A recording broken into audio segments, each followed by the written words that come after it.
2,5 millions de Français vivent à l'étranger et c'est en hausse d'à peu près 3% par an. Mais pourquoi? En 2024, il y a à peu près 500 000 chefs d'entreprise qui ont quitté la France avec leur business. Aujourd'hui, 2 expatriés sur 10 sont des entrepreneurs et c'est 2 fois plus qu'il y a 10 ans. Mais alors, est-ce qu'il faut vraiment partir? Est-ce que l'herbe est plus verte ailleurs? Ou est-ce qu'on nous vend tout simplement du rêve? Aujourd'hui, on décortique tout. La fiscalité française, les pièges de l'expatriation et surtout, où partir selon votre profil entrepreneur? Bon, commençons par faire un état des lieux de la France. Je pense qu'on en est tous conscients, il n'est pas simple d'entreprendre en France. Il y a même une phrase qui dit que si on arrive à faire fonctionner une entreprise en France, c'est qu'on fait partie des meilleurs entrepreneurs du monde. Bon, je sais pas si cette phrase est très réaliste, mais je peux vous assurer que c'est un peu un parcours du combattant que de créer une société en France. Par exemple, pour les micro-entrepreneurs, première mauvaise nouvelle, si vous êtes en libéral, vos cotisations sociales explosent. Elles passent de 23,1% à 24,6% en janvier 2025. Et ce n'est pas fini. En 2026, cela montera à 26,1%. Bon, deuxième coup de masse, on la connaît tous. La TVA. Le seuil de franchise de TVA a diminué. Avant, vous pouviez facturer jusqu'à 85 000 euros sans payer la TVA. Maintenant, le projet de loi prévoit 25 000 euros pour tous. Une catastrophe pour les petites structures. Bon, et puis parlons de l'impôt sur le revenu qui ne touche pas que les entrepreneurs. Sur 1 million d'euros de revenus, vous payez environ 426 000 euros. Ça fait 42,7% de taux effectif. Sans compter les prélèvements sociaux. La loi de finances 2025 prévoit une cotisation exceptionnelle pour les grandes entreprises. Alors oui, vous allez me dire, vous faites pas 1 milliard d'euros de chiffre d'affaires. Je suis bien d'accord, moi non plus. Mais c'est le signal qui compte. La France veut prendre de plus en plus d'argent aux entreprises. Bon, et puis on peut aussi parler du climat global dans l'expatriation. Il y a environ 41% des Français qui disent s'expatrier pour la qualité de vie. Mais entre les lignes, on lit aussi paperasse administrative, complexité fiscale et instabilité législative. Bon, les vraies raisons de l'exode, ce n'est pas simplement l'argent ou pas. Regardons les études pour en savoir plus. Selon le baromètre Ipsos, en 2025, c'est 15 000 jeunes issus de grandes études qui partent directement dès leur premier emploi. 19% des diplômés de Polytechnique quittent directement la France. Et plus de 57% des talents envisagent de quitter la France en 2025. Et cela coûte plus de 1 milliard d'euros en formation à l'État par an. Ok, attendez 2 secondes, j'ai quelques témoignages. On a par exemple Émilie B, qui est créatrice d'entreprise, qui a été interrogée par la CCI Paris. En France, le monde de l'entreprise est extrêmement politique. Les progressions de carrière sont normées et la hiérarchie est pesante. Dans la même interview, on a un entrepreneur français qui ajoute: les startups berlinoises recrutent sans cesse des jeunes avec des modes de recrutement souples.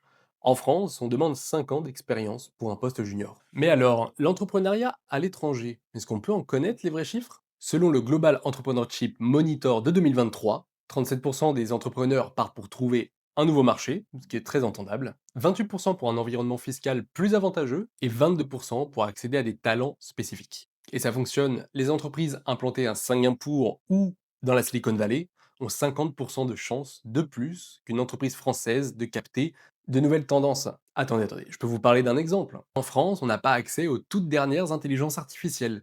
Il faut en général attendre un mois, voire plus parfois, pour accéder à ces dernières technologies. C'est le RGPD qui veut ça. Le règlement général pour la protection des données est une bonne chose en soi. Mais malheureusement, une entreprise qui aura pris un mois pour accéder à une technologie aura un retard d'1 mois. Enfin, je dis ça, pas vraiment, ça peut être beaucoup plus. Puisqu'aujourd'hui, avec l'intelligence artificielle, tout va plus vite. Les pièges de l'expatriation. Attention, attention, ce n'est pas si simple. Si vous détenez 800 000 euros de capital ou 50% d'une société, lorsque vous quittez la France, l'État vous applique l'exit tax. Concrètement, l'État considère que vous vendez vos parts la veille de votre départ. Vous payez les plus-values latentes, même si vous ne vendez rien. Dubaï, c'est le paradis fiscal? Pas si vite. La convention fiscale France-Emirates contient une clause vicieuse. Si vous conservez des liens substantiels avec la France, vous restez donc imposé en France, malgré que vous habitiez ailleurs. Mais attendez, qu'est-ce que c'est qu'un lien substantiel? Votre famille reste en France, vous gardez un compte bancaire actif français, vous avez des clients français majoritairement, ou vous revenez trop souvent, c'est-à-dire vous passez plus de 180 jours sur le territoire. Résultat, des Français partis à Dubaï se voient redresser 3 ans plus tard par l'administration fiscale française. Ils auront payé les frais d'installation et doivent payer les impôts français rétroactifs. Bon, et puis si vous souhaitez implanter une société à l'international, il faut savoir que malheureusement, 60% des expatriés n'ont pas prévu les différences culturelles et juridiques, ce qui fait qu'ils échouent. Le budget réel que vous imaginez, il faut le multiplier par 3 et avoir une rentabilité pour une société physique à l'étranger, les chiffres montrent qu'il faut 12 à 24 mois. Mais pour ma part, je vais vous parler de ce que je connais, la digitalisation, et donc travailler de n'importe où.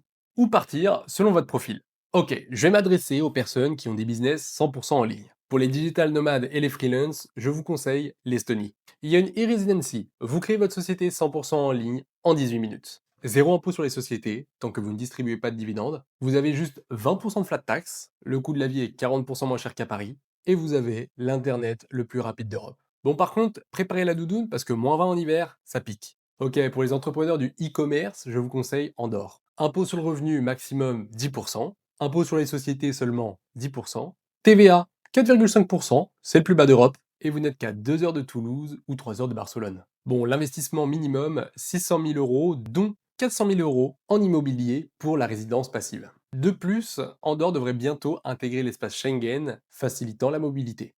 Bon, par contre, on va en parler, Dubaï. Dubaï reste imbattable pour les gros revenus. Impôt sur le revenu 0%, impôt sur les sociétés 0% en zone franche, TVA 5% si tu vends des Dubaï Yachts, par contre si tu vends à l'international c'est 0%, et tu as 9% de flat tax au-dessus de 100 000 euros de bénéfices. Bon, attention, le coût de la vie n'est pas le même qu'en France. Pour ton loyer, faut compter environ 5 000 euros pour un 3 pièces, on paye en un an ou 6 mois par 6 mois. Le climat n'est pas le même qu'en Europe, il y fait très chaud en été, et pour le coup, on est plus loin, à 7 heures de vol de Paris. Mon conseil pour y habiter, si vous générez plus de 500 000 euros par an et que vous n'avez plus aucune attache en France. Bon, le verdict final, est-ce qu'il faut partir? Je peux pas vous donner de réponse, à vrai dire. Ça dépendra réellement de vous. Moi, je connais certains entrepreneurs qui veulent rester en France parce qu'ils se sentent français et ne veulent pas vivre ailleurs, ce que j'entends complètement. Mais pour moi, l'expatriation fait partie des 3 points fondamentaux pour faire de l'argent. Générer de l'argent, conserver son argent généré et faire travailler son argent. C'est vraiment les 3 points pour devenir indépendant financièrement et libre financièrement. Donc réfléchissez-y bien. N'hésitez pas à regarder d'autres options parce qu'on peut créer une société quelque part et vivre ailleurs, mais surtout, ne partez jamais sur un coup de tête. Faites vos calculs et surtout, entourez-vous de professionnels. L'expatriation n'est ni une solution miracle, ni une trahison. C'est un outil. La France reste un marché énorme, avec des talents exceptionnels et des infrastructures mondiales. Mais sa fiscalité et sa complexité administrative poussent ses forces vives dehors. En tout cas, n'hésitez pas à me dire en commentaire où vous en êtes dans votre réflexion, ça m'intéresse grandement et n'hésitez pas à vous abonner.